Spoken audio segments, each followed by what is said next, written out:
on left hand side, and we have a new system here on the right hand side. These two systems. Okay. Now we have to evaluate it. See. Good morning, everyone, and good afternoon, depending on where you are. And welcome to this live webinar. Don't pay cyber criminals, validate domestic and international bank accounts. Actively protect your payments. It's hosted by nsKnox and Deborah R. Richardson, LLC.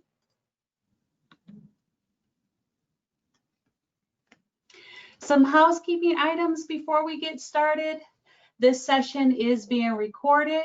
We will send you a link to the recording within 3 days. Feel free to submit your questions anytime. We will save for the Q&A session during the last 15 minutes. If we don't get to all of your questions during the Q&A session, additional questions can be asked via email.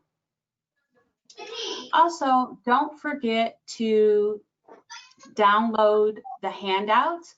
We have a PDF of the presentation, a PDF brochure from nsKnox, and an authentication reference template.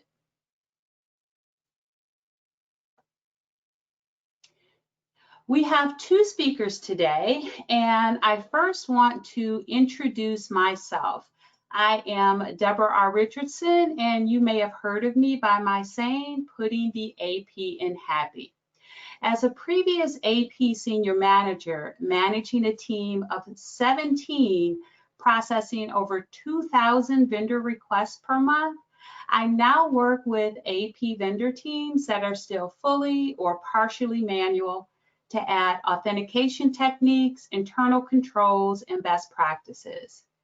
I have a site dedicated to the vendor setup and maintenance process where I have some free resources and tools, including a blog and podcast.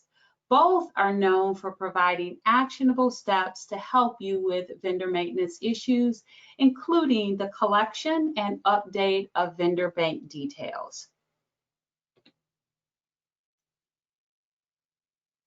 So let's review the agenda.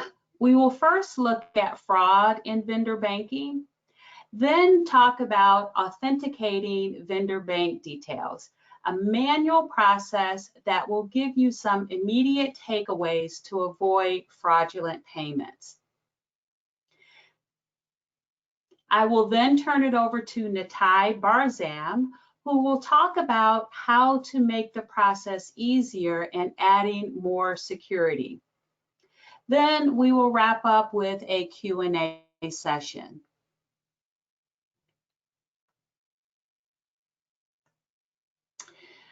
We're going to start first with a poll question, the first of 3. So let me launch that.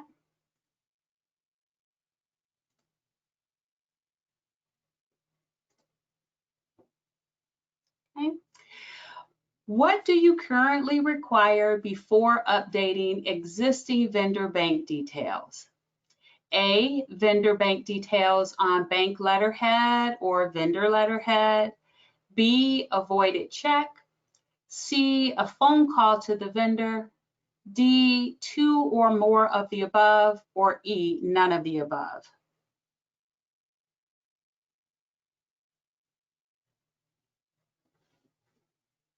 Okay.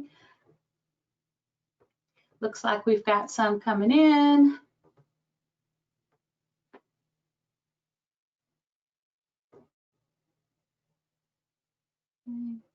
So it looks like we've got the majority of people are answering with D, 2 or more of the above. Looks like the next level is tied with the bank details on bank or vendor letterhead, and then the phone call to the vendor. So I'll give about 10 more seconds for you to answer, and then we'll move on. Okay.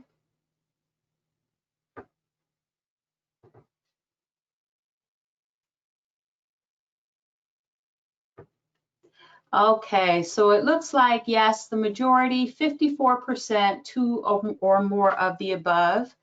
And sorry about that typo, but two or more of the above. And then the next highest is 18% with phone call to the vendor. So thank you for participating. Let's close. Okay. So let's talk about fraud in accounts payable and the collection and update of vendor banking.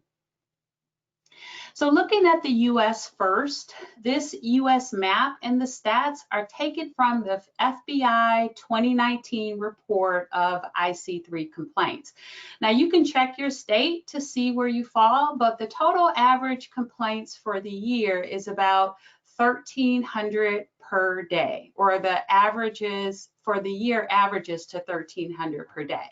And business email compromise scams, where a fraudster attempts to trick AP team members into believing they are a CEO or a vendor to add or change vendor bank details, diverting payments, that resulted in more than $1.7 billion in losses. And this is a global issue. The International Criminal Police Organization, or Interpol, is an intergovernmental organization with 194 member countries, and in October 2018, they launched a public awareness campaign for business email compromise with the hashtag #BECCareful. The key here for global fraud is to really be proactive in implementing authentication techniques, internal controls, and best practices, because no AP team member can be 100% all day, every day to spot these fraudulent emails, especially as many AP team members are still working from home or really still affected by this pandemic. And cyber criminals know this. Think that digital partners have reported that hackers attacked world businesses 22 million times between April 13th and April 19th. And so we know it's a global issue. And we also know that if fraudulent payments don't go out, it saves your company money and gets your vendors paid faster. What we haven't talked about is the effect on you or your team. And while you know fraud is evolving, what you may not be aware of is so are the actions that companies are taking against employees. Now, in the US, I have only heard of employees being let go, but in the UK, there are at least 2 incidents where they are taking stronger actions. And the first one, a worker was fined $7,500 because he wired 3 payments totaling almost $512,000 without first confirming with the client. The second incident, an employee was actually sued because she paid a cyber criminal $138,000. Now, the judge did rule in her favor, but in one subsequent article, she stated that she considers herself unemployable due to the lawsuit. So whether you're collecting vendor bank details to set up a new vendor record or a new payment method, or are changing existing vendor bank details, you need to verify you are dealing with the real vendor or internal employee. So let's start by looking at a process that you can implement today to add some security to your manual process. And to do that, we're going to start with my proprietary authentication validation management process that I use for my clients that still have manual or fully manual vendor processes to ensure real vendors and also avoid both fraud and regulatory fines. And then we'll apply that to collecting and validating vendor bank details. So the first step is authentication, which is the confirmation of the vendor data source or delivery method of the vendor documentation. And the data source is who is sending. The delivery method can be email or vendor portal or fax or even hard copy. And for this section of the webinar, we are focusing on a manual process with the email delivery method. So we are authenticating using the data source or who is sending the email. Step 2 is validation, where you validate vendor data before it is entered into your ERP. And to help with this, I do have a free download, a vendor validation reference list with resource links, which identifies not only resources to verify a vendor is real and not on any watch list, but it's also divided based on the type of information being validated and on which vendor document you will find it, such as the invoice or the contract. The third step is management, where you revalidate or inactivate existing vendors in your vendor master file on a consistent basis. So this is inactivating those vendors you haven't done business with in 15, 18, or 24 months. Then checking for duplicate vendors and revalidating active vendor data to make sure there are no changes, and also making sure they have not been added to a watch list since you originally set them up or modified them last. And I do have a recorded webinar called 8 Steps to Clean Your Vendor Master File when you're doing it manually. So please make sure you register to view this on-demand webinar if you would like to review steps and best practices. Now, I also have an e-guide that includes 5 authentication techniques, 12 internal controls, and over 13 best practices. And I will have a special offer at the end of this webinar, but it goes over the authentication, validation, management, proprietary process. So authentication here is green for a reason, and we're going to look at how to add authentication for an additional layer of security when you still have a manual process in the collection and update of vendor banking.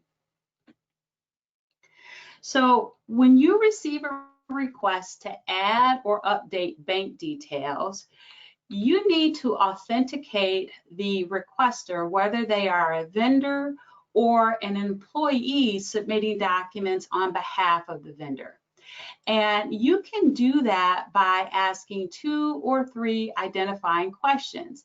And this process should sound familiar to you, as this is what banks, for example, put you through when you call in to make changes or get information on your account. And to help, you can use the authentication reference template that is included as a download in the handout section. For vendors, you can request confirmation of 2 or 3 validations that only the vendor or employees of the vendor would know. You want to have 4 or 5 or more questions to choose from so that the same questions are not asked each time. Another critical key is to make sure you are not asking for elements on the same document. Now, this is the reason for the different columns here. For example, you don't want to ask for an invoice number and an invoice date, since that information is on the same document. Better is to ask for an invoice number and the last 4 digits of the tax ID, or for a valid purchase order number and the last 4 digits of the existing bank account. For new vendors, you can ask for the buyer or the name of the employee that requested their service, plus their contract number or an invoice number. Now, for internal employees, yes, you may need to authenticate employees if your email system does not flag emails as external, or if employees email you outside of the work email system. And same thing, you want to request confirmation of 2 to 3 validations that only the employee would know and that you or your team has access to. For example, you can ask for their next level up and their cubicle number. And by the way, this authentication reference template works well when taking live phone calls, especially if you create a script. Now, once they successfully authenticate, instead of accepting their bank details on company or bank letterhead, which can be forged, send them the company branded ACH form and require authentication data on the form. And you only want to send the form to those that authenticate, because you don't want a cyber criminal trying to gather information for this form. So I recommend that you require on the form, for new vendor setups, require the internal employee contact name and information.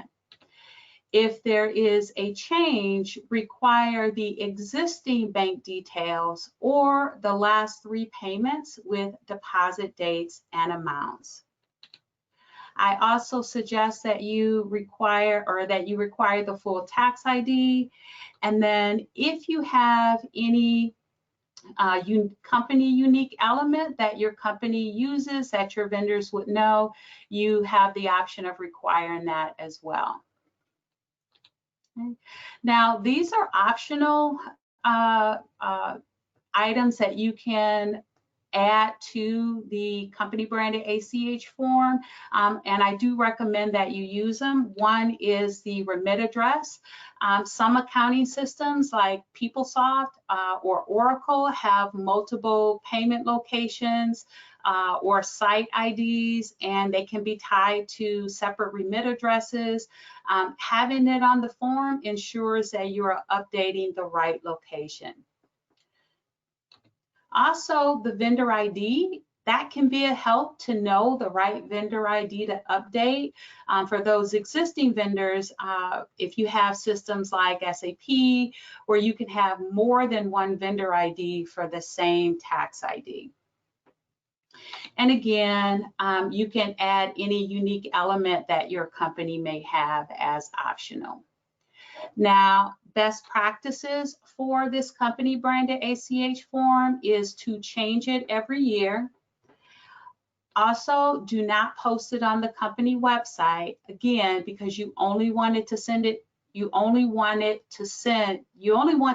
to those that have authenticated, excuse me. Now, I do have a toolkit. Let's go back. I do have a toolkit that includes vendor setup forms, desktop procedures, and vendor communications, which does include a template branded ACH form that has fillable fields for your vendor to populate, including the existing bank details, the internal employee contact information, and the full tax ID. And I will have a special offer for purchasing at the end of this webinar. Okay. So now, once you receive the company branded ACH form back, you want to validate the bank data, the routing, ABA number, SWIFT code, BIC code, or IBAN. Now, the reason you want to validate it is because you want to confirm that electronic payments will be processed successfully.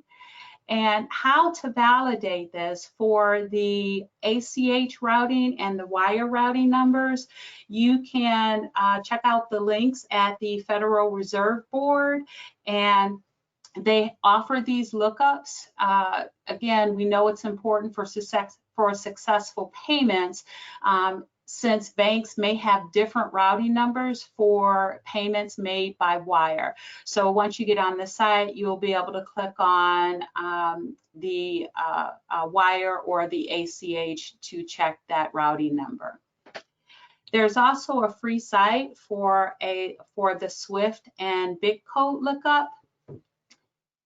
And then there is a paid service or paid product, TGBR by Acuity. It's via a subscription plan. And the advantage with this paid plan is that they have a history of bank numbers, which can help with banks that have been merged or acquired. And also they have a product called IBAN Complete, which can assist with the correct IBAN format by country.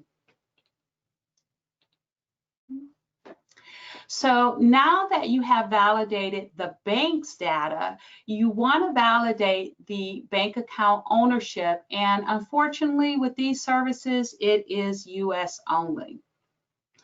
The reason you want to validate is because you want to ensure that electronic payments are paid to the correct vendor and not a fraudulent bank account controlled by a cybercriminal.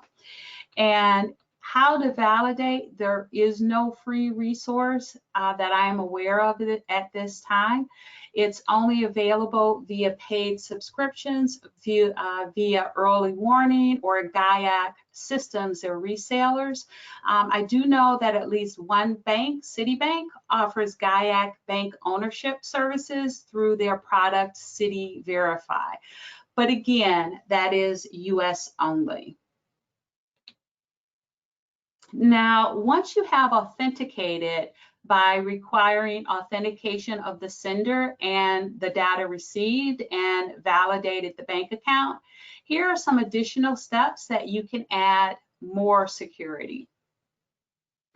And the first one is, no surprise, confirm with the vendor the bank change by phone. A best practice is to confirm using contact information on the vendor record, not in the email. Another best practice is to document that on a confirmation log. Document the day, the date, the time, the phone number called, the source of the phone number, the team member that called, and what happened. And this really comes in handy to track pending confirmations. This way, if something happens to the original employee that called, someone will know where to start to continue the process. Also, management can then monitor to make sure pending confirmations are being followed up on, so the requests are not aging, increasing turnaround time. Okay, now I don't know if any of you are familiar with my blogs, but this was actually the first blog that I wrote back in October of 2018, and it was to send a notification to the vendor. And the same way that your bank or PayPal or Amazon or Netflix sends you a notification that information on your account has been changed, and if you did not initiate the change to take action like contact them or change your passwords, you can do the same thing with your vendors. Okay. And then the next one is to review a report of added or changed vendor bank details. And this is an internal control where management will review the report of all vendors that were added or updated since the last pay run. Now, this is really a compensating control that's used when there is a segregation of duties issue in AP. However, you can also use it to verify or to catch fraud before vendors are paid. You want to verify the adds and changes against the supporting documentation. Okay. So these were my immediate takeaways, and if you do not have them as part of your manual process to collect and add or update vendor banking, please consider adding them to prevent fraudulent payments. And yes, they do take extra time, and yes, they do add extra steps. And not only that, there is still the risk of human error or the employees just not following the process. And that is why nsKnox is here. The only way to avoid these labor-intensive manual processes is to utilize a solution that adds a layer of security and makes the process more efficient for you and your vendor, not only with domestic or US vendors, but also for an international vendors as well. Natai Barzam is here to talk about the nsKnox solution. that does just that. But first, let's launch the next poll question.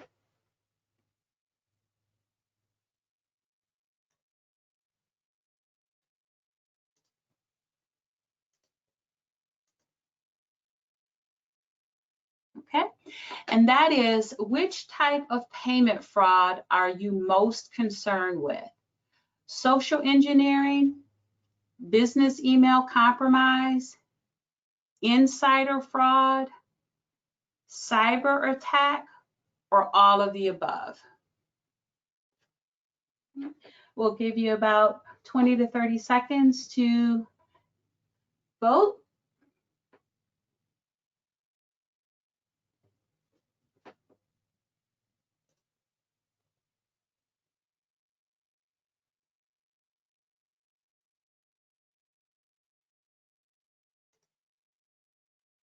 Okay, it looks like most are coming in with 74% or all of the above. That's at 74% now. Business email compromise is next at about 25%. Give about 10 more seconds. It looks like most folks have voted.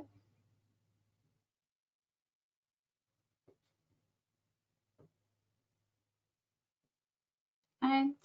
Yeah, so it looks like the big winner here is, unfortunately, is all of the above with, and that's at 70% with business email compromise coming in at 23%. So, all right, so let me go ahead and close that out. Okay. And so now we're going to, I'm going to turn this over to Natai Barzam, who will lead the nsKnox portion of the webinar, and he will start off with an introduction. So, hi everybody. Yes, thank you, Deborah, and hi everybody. So I'm Natai Barzam, the Chief Operating Officer for nsKnox. We're a cyber fintech company, and One we moment, provide. please, everyone.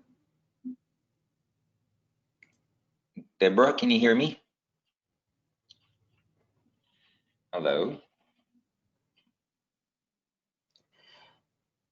Natai, I'm not able to hear you.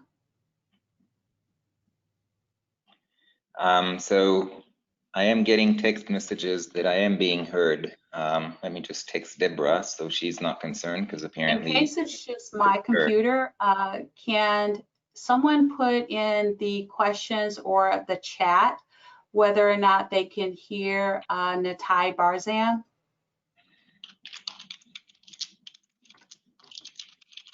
Okay. So all right, again, I will turn nice over the screen or the presenter's rights to Natai, and he will continue with the presentation.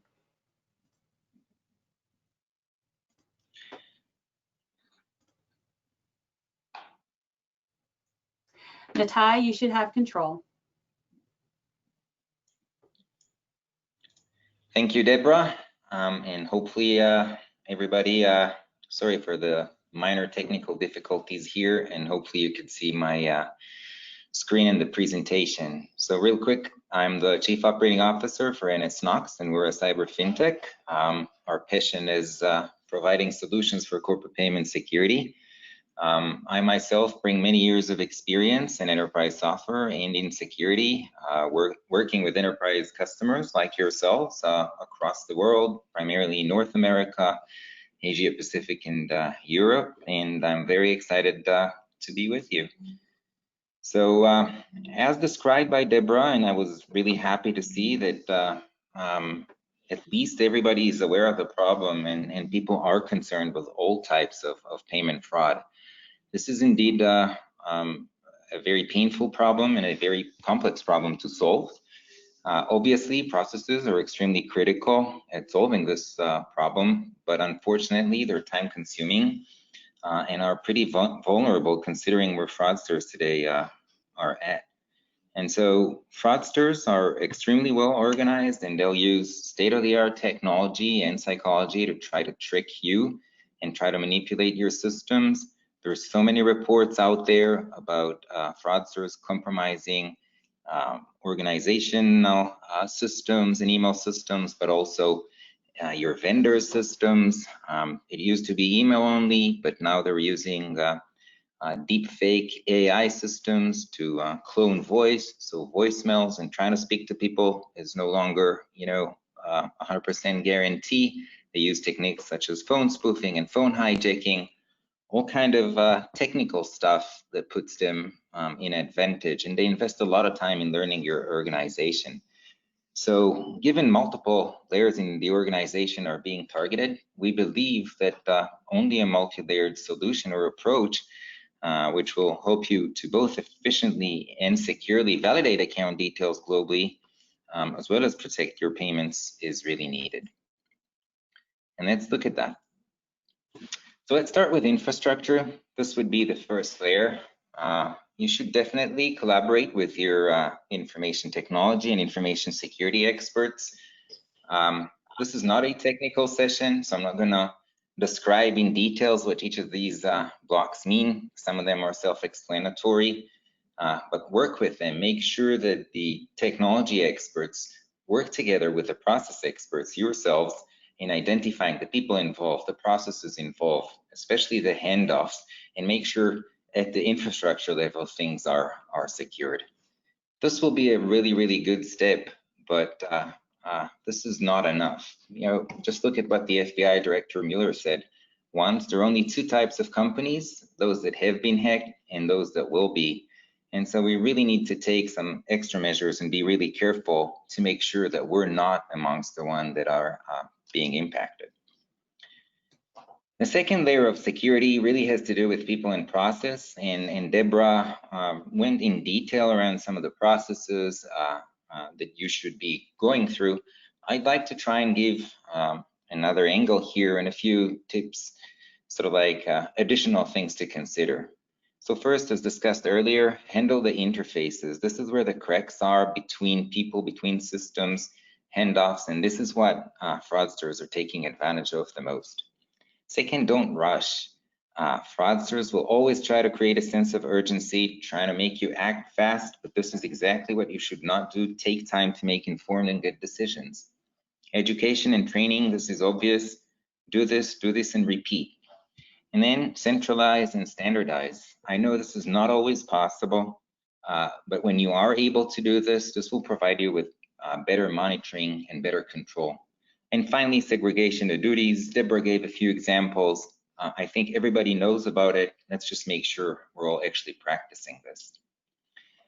Now, implementing good processes is really good and very important, but please keep in mind, at the end of the day, these are just manual controls that people hopefully follow.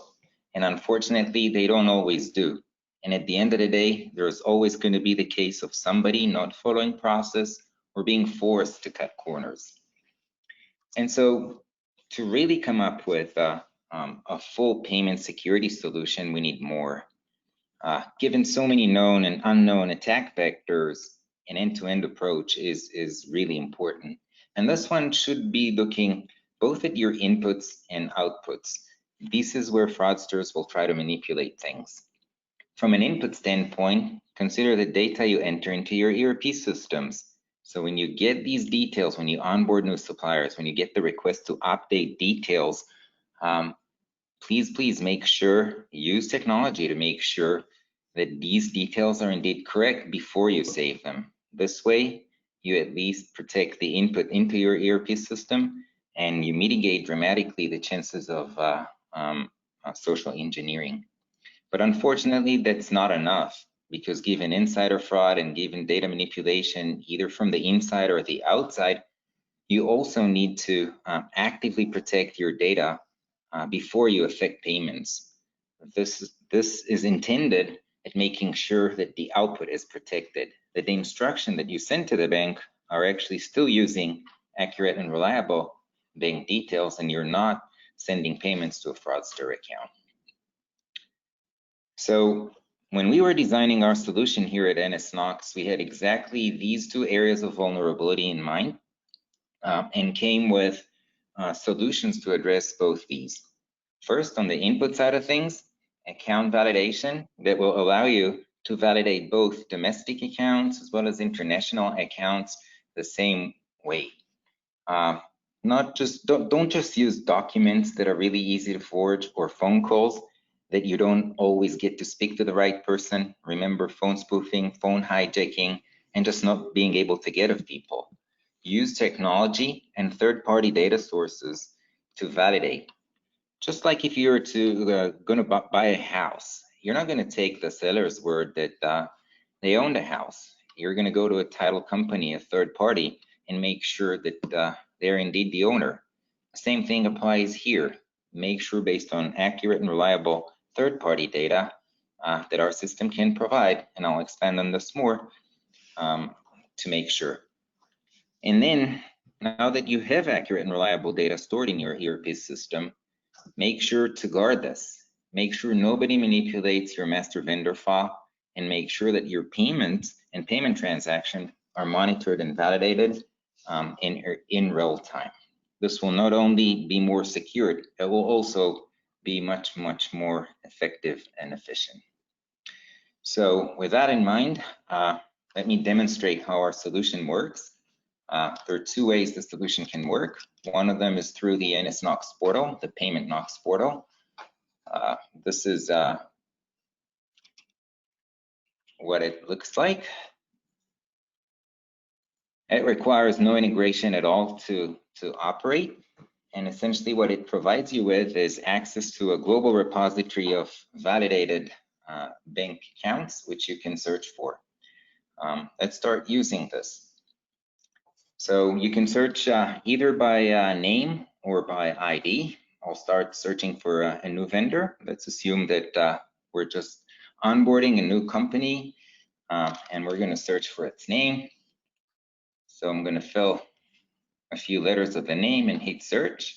As you can see, there are multiple companies here in the database. I'm actually looking for the new Alpha Records out of the United States.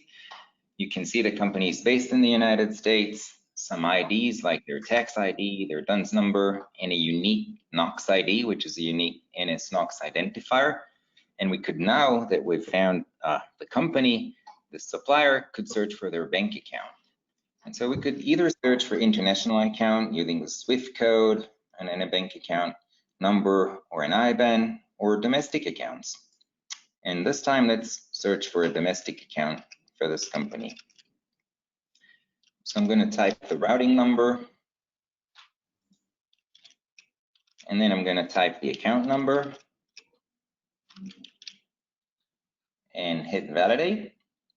And the system will come back and tell me this account is standard validated, which means it was validated by the nsKnox technology, which interfaces the banking system, looks up anti-money laundering databases, incorporation databases, and other databases to make sure that this account is valid. And when we say valid, this is not just the format is correct. This is that this company with this ID residing in the address that you're seeing in front of you right here actually owns this bank account, which gives you the level of confidence allowing you to store this in your ERP system.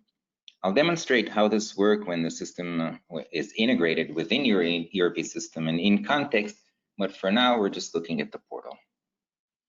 Now, let's think that we now have a request to add another new supplier, and this time it's an international supplier from the UK.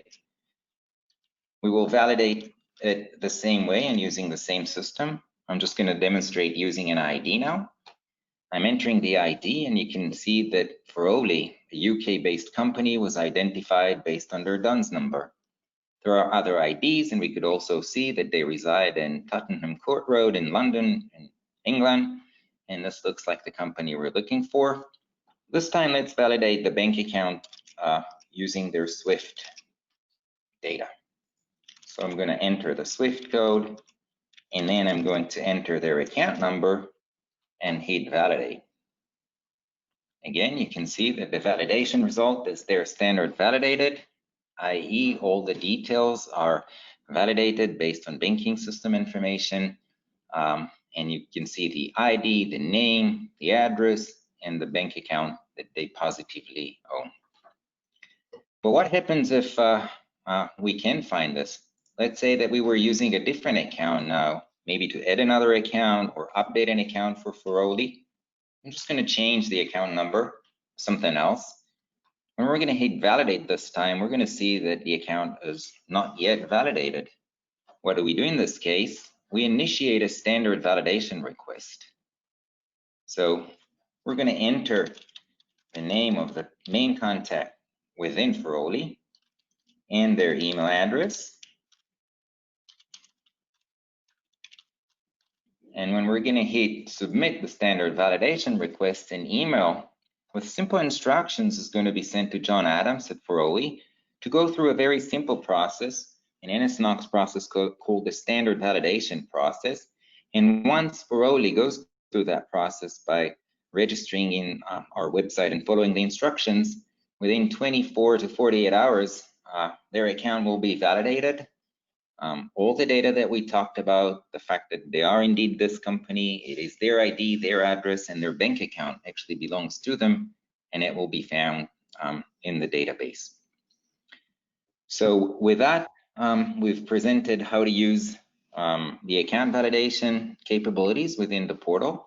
We now have accurate and reliable data in our ERP system, but we want to make sure that it remains correct. If you remember, Deborah mentioned the MVF changelog functionality and report. It was a good thing for you to be doing on a regular basis. Obviously, we can automate this with an integrated solution, but we can also do that with the use of the portal. So if I hit the MVF check, I can see that I can regularly load master vendor files into the portal and scan it and get the report. Let me demonstrate how simple it is.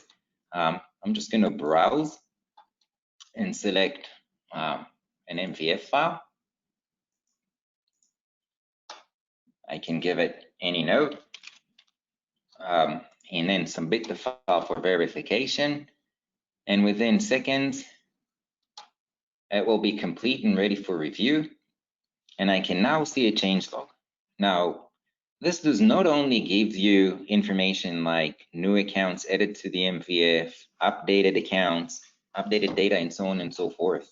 It also provides you with a validation request. So not only does it validate this against an external data layer, it also provides you with insight into the validation status. Just like the Feroli case that we've demonstrated before, you can see it's standard validated. Now we've made sure that our MVF is not tampered with, but we still want to be able to also validate our payments.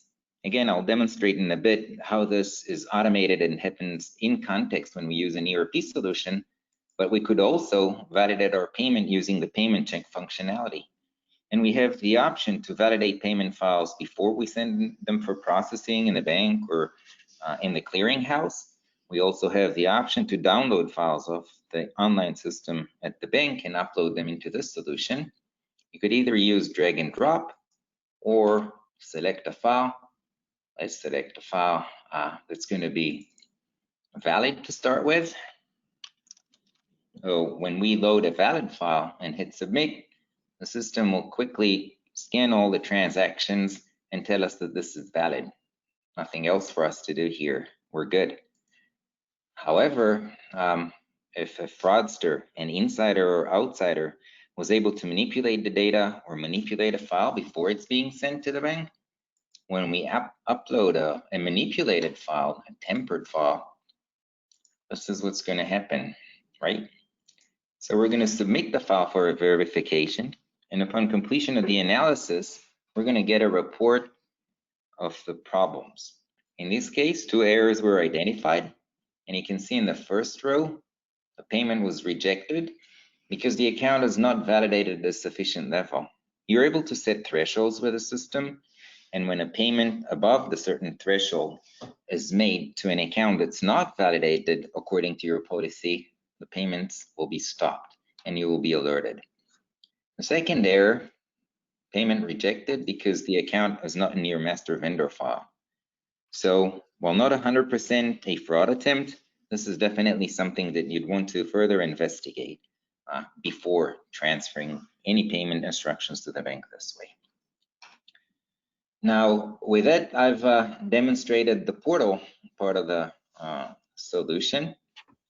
And let me now move into the SAP integrated version. We offer integrations with the main ERP systems and open APIs, which allows integration practically with any system. Okay, so I'm now in SAP. I'm going to enter the ID of the data update module. I'm going to click on payment transaction because I only want to update payment details. I'm going to add another bank account, a US bank account. As you see, this is the standard SAP interface.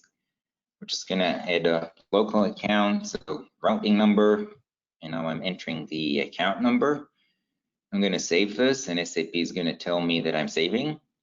And now you can see that the integration kicks in, and the nsKnox solution presents the validation status right in the SAP interface in the context. Again, in this case, the account is standard validated. And we could scroll down and see some more details. Just like we've seen in the portal solution, we're seeing the same details here. I'm going to hit continue. And this pretty much is it in terms of demonstrating how you can validate accounts within an integrated solution in context. Let's now move into the SAP module for the payment validation. So we're going to make a payment proposal here, enter the details for that one. Ask to start it immediately. Now that I'm hitting OK, you can see the proposal is getting ready to be started, and it's now running.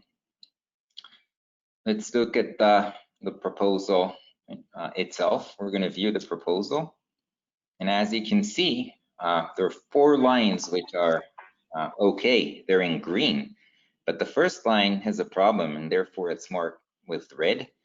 And we can now dive into it and drill down into it to identify what the issue is. We can see there are a couple of invoices in here, and we could then enter into any of these invoices.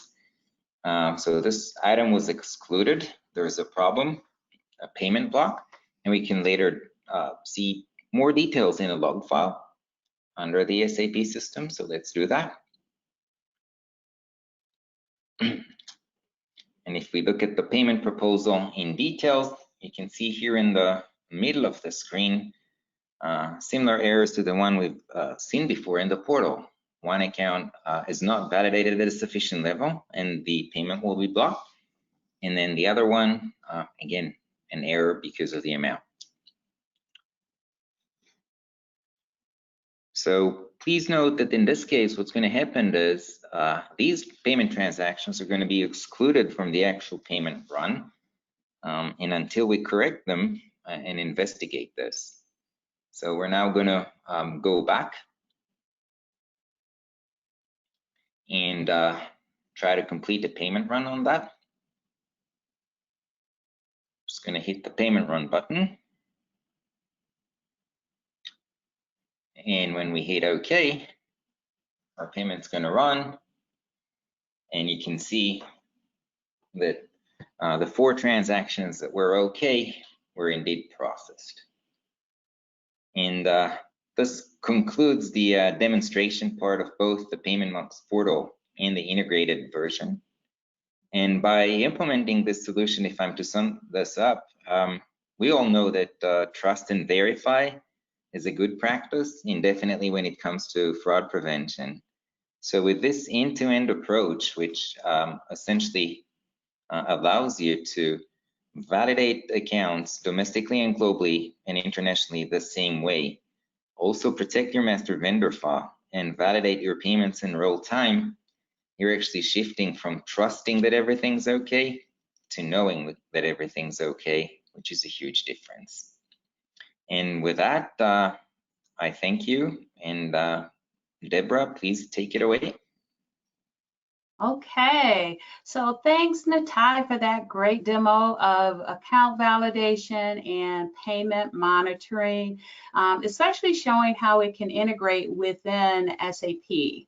So we're going to go to our third and last poll question. Let me get that launched.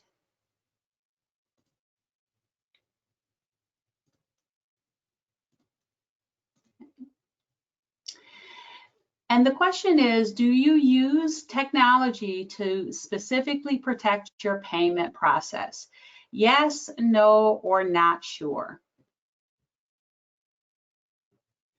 And we'll give about 30 seconds for the votes to come in.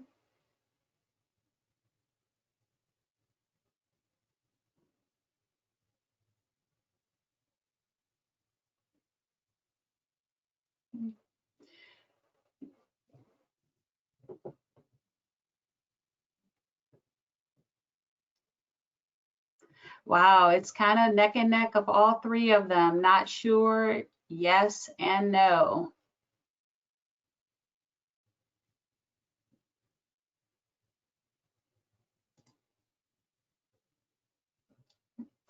So we have the majority voted, and it looks like we've got no at 41%. Next is not sure, and then yes is, actually yes and not sure are the same. So we'll go ahead and close that out, and we will continue. So before we get to our Q&A session, we have a couple of promotions just for attending the webinar. Here are the vendor team resources that I talked about earlier. Plenty of free resources on the left, including the on-demand webinar for the vendor master file cleanup. And then the special offer on the e-guide and toolkit is a 25% off discount code that you can use through Monday, June 20th. All are immediate downloads. And now Natai will tell you about a special promotion from nsKnox. Thanks, Deborah, again. So for webinar participants, we're offering the Enterprise Starter Pack at a special discount. For anybody ordering this by October 31st, 2020. If you want to do that, please use the promotion code on the slide ahead of you, NSWebNAR07. And thank you for that. Please reach out and we'll happy to provide more details. All right.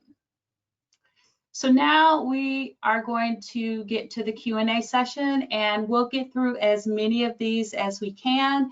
If your question is not answered during this webinar, please feel free to reach out to me at deborah@deborah.richardson.com or Natai Barzam at natai@nsknox.net.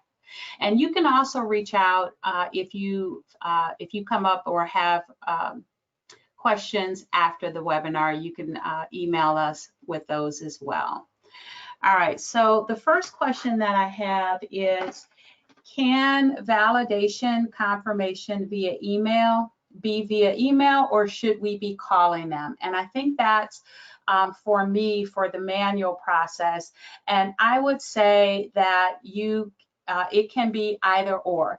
If you have the additional internal controls put into place, like the sending the notification to the vendor after you've made the change in the system, the verifying, the management looking at the review of, or looking at the report that shows the adds and the changes, and if they're comparing that to the supporting documentation. If you are authenticating the requester when that supporting documentation comes in, if you are authenticating using data on a company branded ACH form, I think there may be a case to take to your leadership for approval to eliminate the phone call, especially now as many vendors may not be available because they too are working from home. But if you don't have as many, or all the internal controls or best practices put into place, I think the phone call is still necessary. Okay. All right, and then the next questions, Natai, are for you. So we'll start off with, do we have to buy a subscription? A short answer is yes. Yes. Our solutions are offered under a subscription. The way we price them is really flexible and modular, which allows to start small and then grow as you go with different functions and more checks and so on and so forth. And we'd be happy to expand on specific details and tailor a proposal for any of the participants that will reach out. Okay, thank you. The next one is about what percentage of US companies are validated with nsKnox?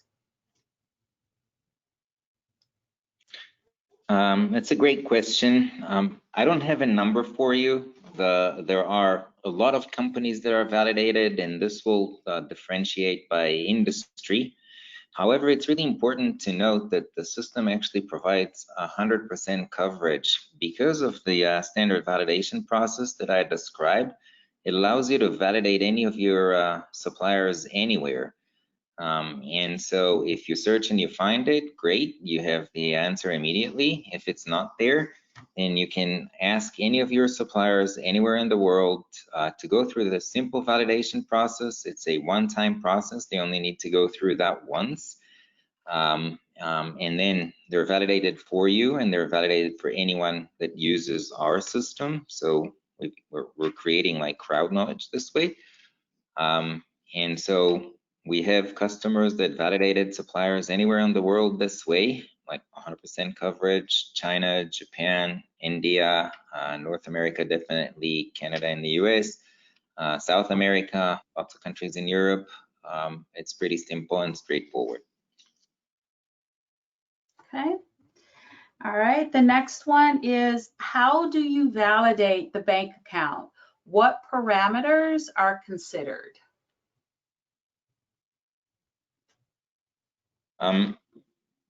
So when any of the suppliers go through that process, we are essentially integrating or interfacing with a banking system and with additional databases, and we will validate the name of the company, the ID of the company.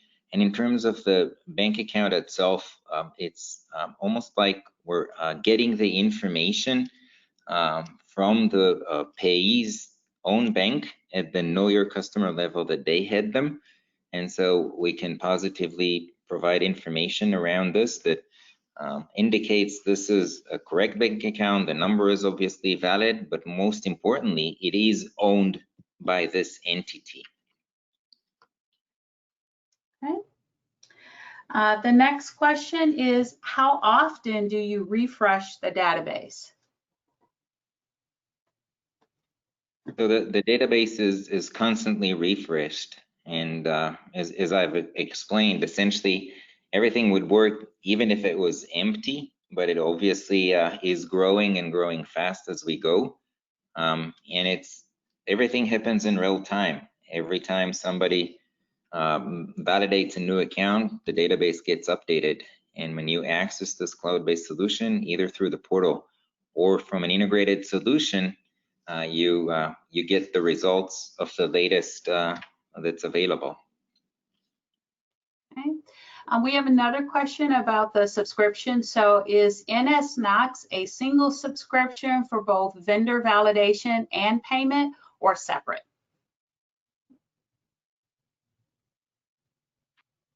I'm not sure that I understood the question exactly, but as I said before, we can allow subscriptions that provide account validation, add modules that allows for integration, add modules that allow you to validate your MVF and payment checks and so on and so forth. So I suggest whoever is asking this, please contact me and we'll provide with a more detailed and specific answer.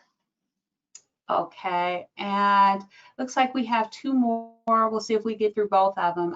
How is using nsKnox different than using the federal websites to validate bank accounts?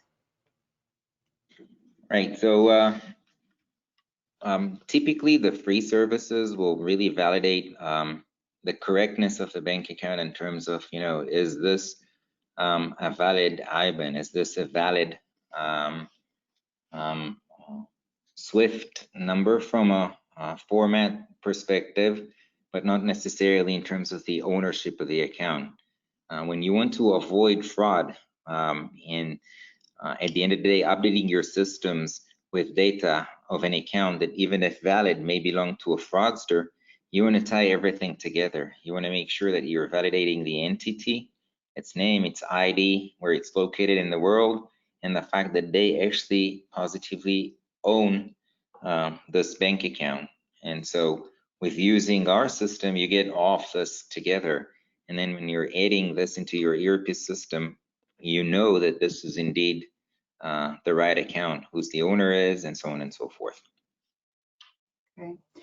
And then the last one was, what is one of the customers you work with already? Right. So we have many customers in lots of industries. All of them are very sensitive. We're dealing A, with cybersecurity, and B, with financial information, but we have world leaders in chemicals, in media and entertainment, in manufacturing, energy and renewable energy, really in almost every industry that you can think about. Essentially, anybody that has lots of suppliers and makes lots of changes, additions and updates, and makes payments and cross-border payments, this is a valid solution for you, and we'll have references for you. Okay, well, thank you very much, Natai. It looks like we're a little bit over time, but we did get, looks like all of the questions answered.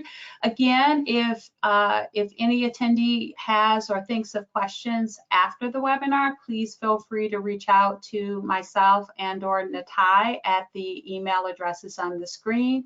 We will now end the webinar. Thank you very much for attending. This webinar is now concluded.